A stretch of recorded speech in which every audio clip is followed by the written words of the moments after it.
Hello everybody!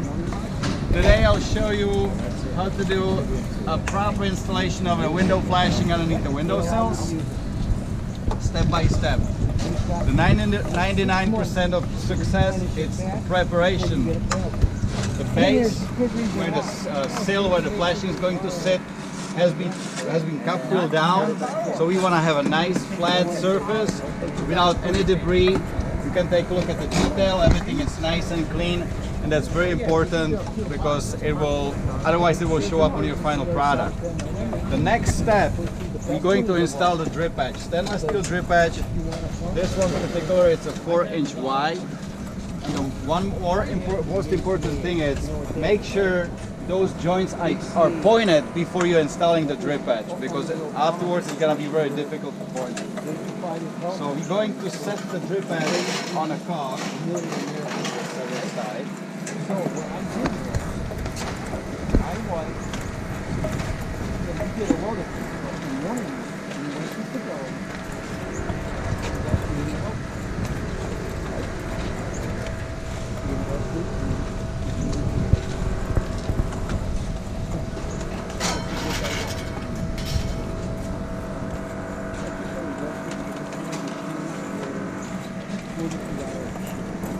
And the important thing is this little bend should be even with the wall. Right here at the corner.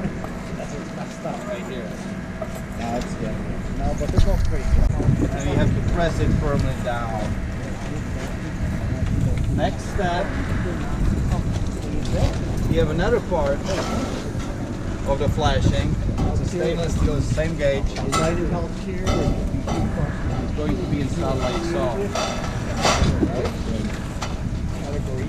That will help hold the flashing in place.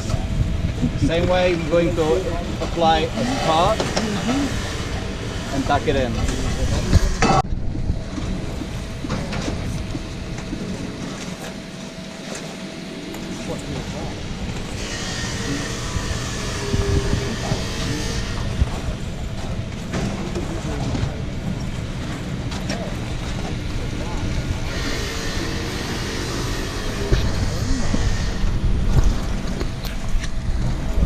You can always return them.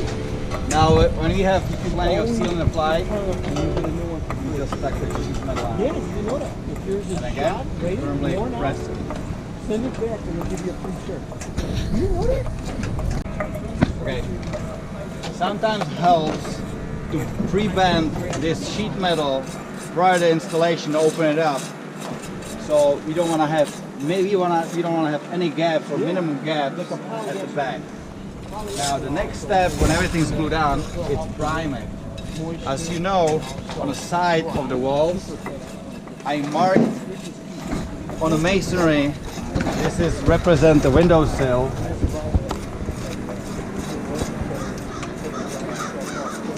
Where the windowsill is going to sit. Obviously we want to stay below those marks on the right side or left side.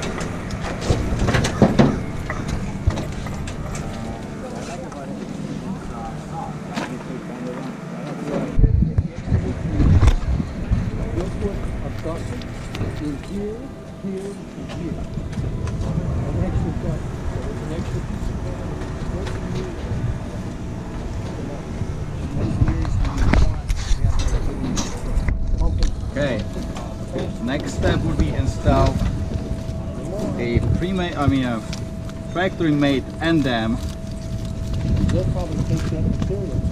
right here at the corners, and we see the end dam is too short, so we have to add a piece right here so that this piece goes first. You want to stay roughly ½ inch or 3/4 inch off of the edge. Maybe check it online, see what your We'll trim it later. What I like to do, mark it,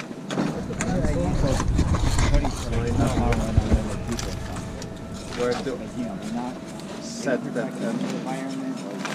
thermal barrier. Still comfortable. Not too hot, not too cold.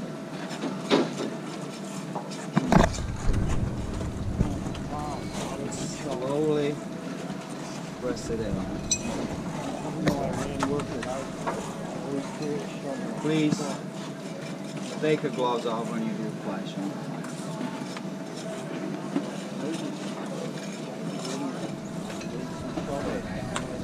This is the step number 1.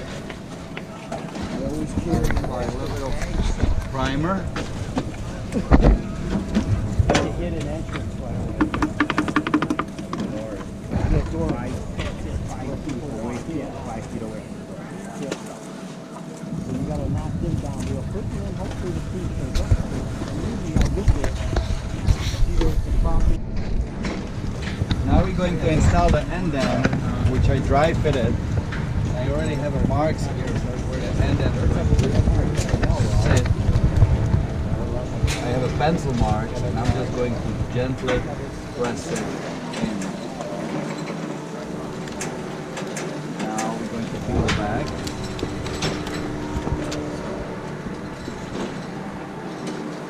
And all the way to the corners as well.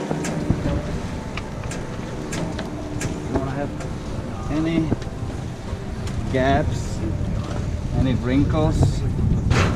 That's the main goal. Right here, that's the factory fault, which will be hidden with another layer of the perma barrier. Okay. Now we're going to trim the top, both sides.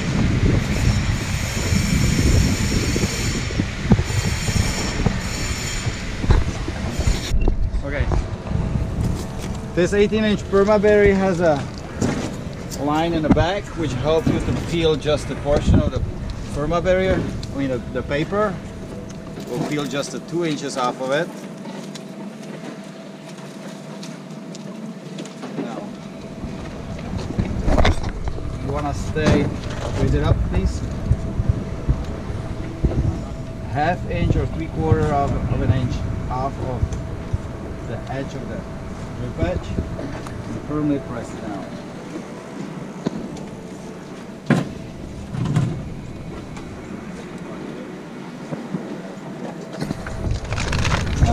Where we complete this task, this step, peel the rest of the paper.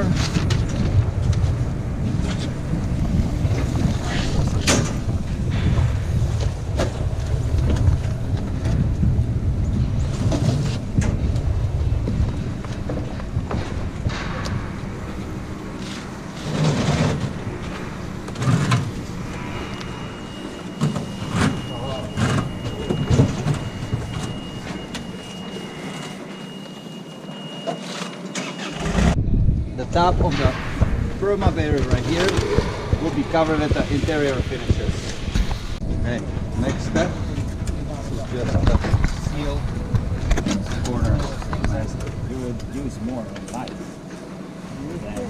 than like the other stuff. Yeah. From this point in, will be, it's not going to be exposed, it will be hidden in the wall.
Okay, and there you have it.